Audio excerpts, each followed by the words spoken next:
करें प्रचार boy cut Muslims का।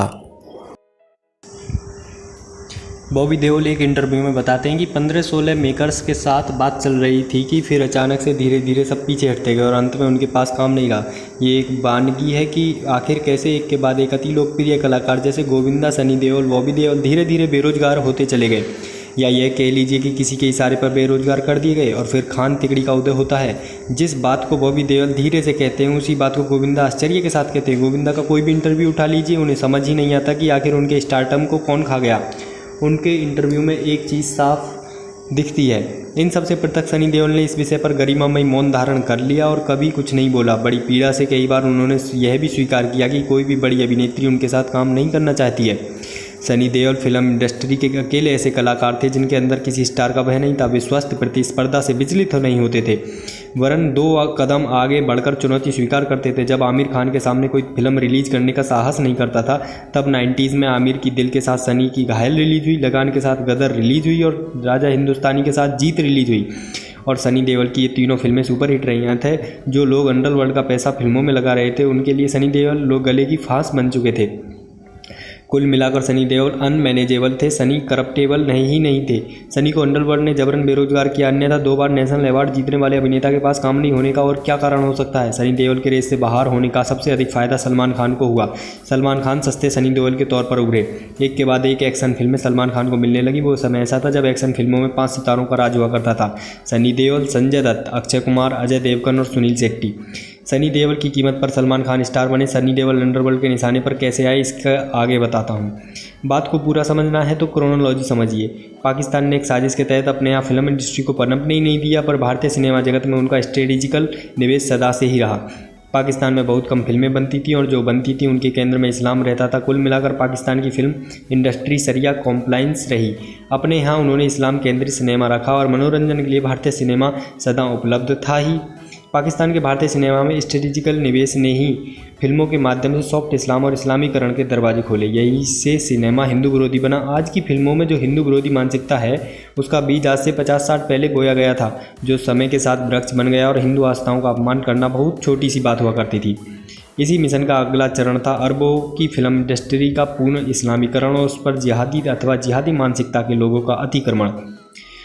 मुंबई स्थित फिल्म इंडस्ट्री काले धन के शोधन का सरल, सुगम और सुरक्षित अड्डा बनी। ISI ने कैसे दाऊद इब्राहिम के नाम का इस्तेमाल कर फिल्म इंडस्ट्री पर कब्जा जमाया, उस पर फिर कभी शांति से लिखूंगा। पर सच्चाई यही है कि सेक्स, व्यभिचार, अनाचार, भ्रष्टाचार के इस संसार को ISI ही नियंत्रित करता है।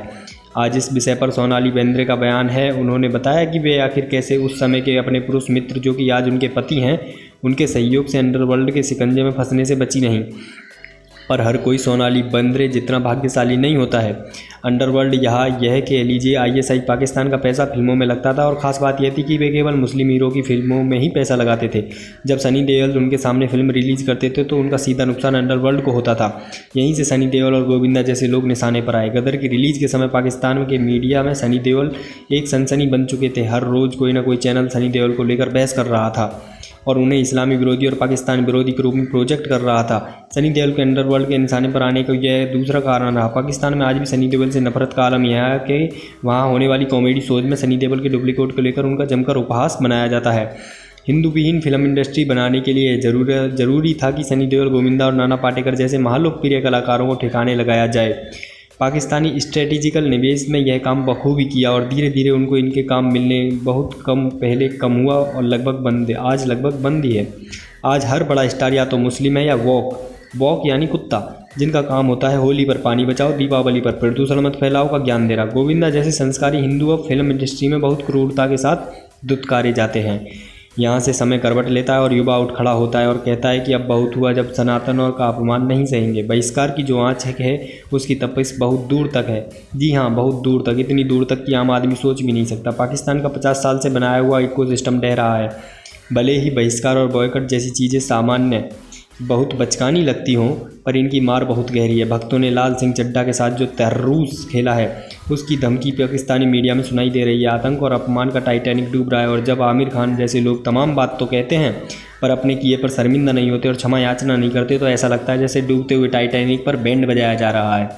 बहिष्कार और बॉयकॉट जैसे मिशन कोई राजनीतिक प्रोपेगेंडा नहीं है, बल्कि समय की ज़रूरत है। चुन चुन कर बहिष्कार नहीं करना है, बल्कि सिनेमा का 99% बहिष्कार करना है, ताकि शिकारियों के लिए फिल्म इंडस्ट्री घाटे का सौदा हो जाए और ये लोग इधर से बोर या बिस्तर बांधकर निकल लें। इन्हें बेआबरू करके इधर से भगाना है, उसके लिए आप लोगों का लगातार सहयोग चाहिए बीरू दादा। अतः कुछ ना कर सको तो मजहबियों का आर्थिक बहिष्कार जरूर कीजिए मेरे हिंदू भाइयों, और बदला लेना सीखिए। जय श्री राम।